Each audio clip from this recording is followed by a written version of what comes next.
सही हो।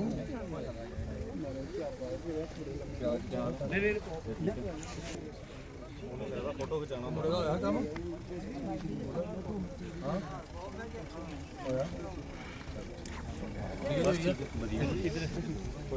जी लावा था।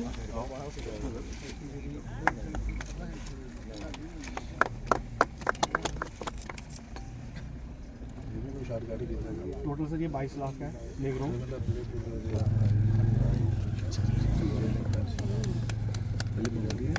इसमें से 2 बैडमिंटन कोर्ट है और एक है वॉलीबॉल कोर्ट और साथ में इसके साथ हमने फेंसिंग रखी हुई है। करेंगे सर इसको। जानवर का फोटो है क्या? नहीं सर ये सुबह ही लगी है। ठीक है फोटो एम्बलम कुछ हो रही है ये माची से लगी फोटो में। हाँ देखिए करिए। और ये तकरीबन 22 लाख रुपए से यहाँ प्ले ग्राउंड बनेगा जिसमें सिंथेटिक वॉलीबॉल कोर्ट भी होगी और बच्चों को खेलने के लिए जहाँ कोई जगह नहीं थी। आज इस मौके पे मैं हमारे बिगवा के और जाखुड़ के सारे लोगों को खास करके हमारे जो सीनियर सिटीजन और नौजवान बच्चे सभी को मुबारकबाद देता हूँ। और मेरे साथ आज डीडीसी के नगरी के मेंबर इंजीनियर संदीप मल्होत्रा जी, हमारे नेता विनोद जी, ब्लाड ऑफिसर नगरी और इनकी पूरी टीम, इन सभी को मुबारकबाद देता हूँ कि सभी के सहयोग से ये सारी चीज़ें हुई हैं। और कहीं ना कहीं ये नौजवानों को खेलने के लिए एक प्लेटफार्म मिलेगा और अपने मोहल्ले में अपने विलेज में रह के वो खेलेंगे और बुरी आदतों से भी, क्योंकि जो आदमी खेलेगा वो फिट रहेगा और बुरी आदतों से बचेगा। तो लिहाजा जी बड़ी काफ़ी देर से इनकी डिमांड थी और जी आज इनकी पूरी होने जा रही है। मुझे लगता है 3-4 महीने में जो कंप्लीट हो जाएगी, जल्दी हो जाएगा कंप्लीट ये काम और बच्चों को फैसिलिटी मिलेगी। इस तरीके के और भी प्ले ग्राउंड आप डेवलप करें। पिछले दिनों आपने देखा जंगलोट में हमने शुरू किया, फिर पटेल नगर में एक सिंथेटिक कोर्ट शुरू की, चकफूला में किया, उस तरह जगह जगह कर रहे हैं ताकि बच्चों को एक मौका मिले, एक प्लेटफार्म मिले खेलने का और अच्छा प्ले ग्राउंड मिले, अच्छी मॉडर्न फैसिलिटी मिले। उसके लिए हम सारे कोशिश कर रहे हैं। सर युवाओं को क्या संदेश रहेगा जो नशे की ओर बढ़ रहा है युवा? बिल्कुल, मैं कहूँगा कि ये लाइफ जो है बार बार नहीं आती है और लाइफ में अच्छी चीज़ें, हज़ारों चीज़ें खाने वाली गलत साइड नहीं जाएँ और जो खेल वाली साइड, अपने स्पोर्ट्स वाली साइड जाएँ और कोई क्रिएटिव एक्टिविटी में करें। दुनिया में बहुत सारी चीज़ें करने की, ज़िंदगी बहुत थोड़ी सी है, तो थोड़ी सी ज़िंदगी में आदमी जितना मैं समझूँगा अच्छा काम करे उतना कम है और बुरी तरफ तो जाना तो दूर, उसका सोचना भी नहीं चाहिए। तो नौजवानों को यही कहूँगा कि आप हमारी राष्ट्र की, हमारे एरिया की धरोहर हो। आप लोग ही बीमार हो जाओगे, ठीक नहीं रहो, सेहतमंद नहीं रहोगे, प्री मैच्योरली कई लोग डेथ हो जाती है जो गलत चीज़ें खा रहे हैं, तो देश कहाँ जाएगा? देश ही नहीं बच्चों के ऊपर ही निर्भर है और बच्चे अगर सही दशा में चलेंगे तो मुझे लगता है हम सभी का डेवलपमेंट भी रहेगी फिर और वो बाकी सारा सिस्टम भी रहेगा। अगर बच्चे नहीं रहेंगे, हमारी आने वाली पीढ़ी खत्म हो जाएगी तो ये डेवलपमेंट कहीं नाम की उसका कोई मीनिंग नहीं रहता है। तो लिहाजा बहुत ज़रूरी है कि बच्चे जो है प्ले ग्राउंड्स का, क्रिएटिव एक्टिविटीज़ की तरफ जाएँ, पढ़ाई की तरफ जाएँ, अपने पेरेंट्स का कहना माने, अपने बुजुर्गों का कहना माने।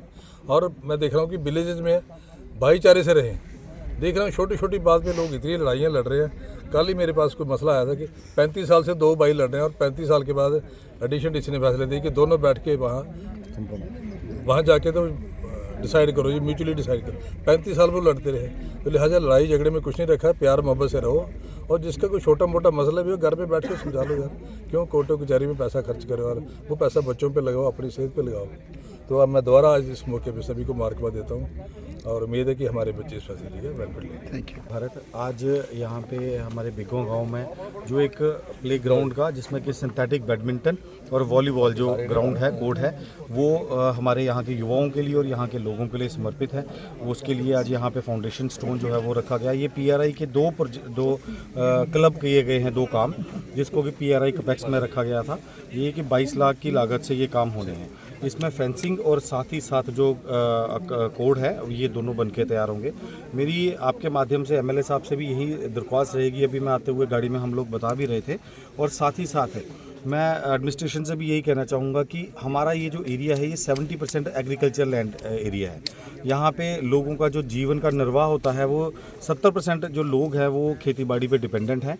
जब भी कोई गवर्नमेंट की स्कीम आती है तो सबसे पहले हम देखते हैं गवर्नमेंट लैंड जिसके पास भी है हम छुड़ाने के लिए उसके पास जाते हैं। मैं अभी MLA साहब से भी रिक्वेस्ट करूंगा और सारी एडमिनिस्ट्रेशन से और हायर हायरार्की से भी करूंगा, जब भी कभी लैंड आइडेंटिफाई करें तो वो उस बंदे की करें जिसके पास कमाम है जगह हो, या एक ब्रेड बटर जिसका चलता हो, जिस बंदे का ब्रेड बटर यूज़ कनाल 2 कनाल जगह से चलता हो, वहाँ पे हम इनको बना के छोड़ देते हैं, तो वो उसका ब्रेड बटर भी बंद हो जाता है। वो लोगों को डेवलपमेंट की बजाय दिक्कत हो जाती है। तो मुबारकबाद है पूरे बिगवा गाँव के लोगों को, लेकिन साथ ही साथ मैं ये भी करना चाहूँगा कि जो रेवेन्यू रिकॉर्ड वाले हैं, अगर पॉसिबल हो सके तो इस जगह, क्योंकि जहाँ तक मेरे नॉलेज में है, जिनके पास ये जगह थी, जो लोग इसको कल्टीवेट करते हैं, उनके पास शायद और जगह नहीं है, तो उनको ये जगह जो है वो कहीं और अगर शिफ्ट हो सकता है थोड़ा आगे पीछे, तो उसको कर।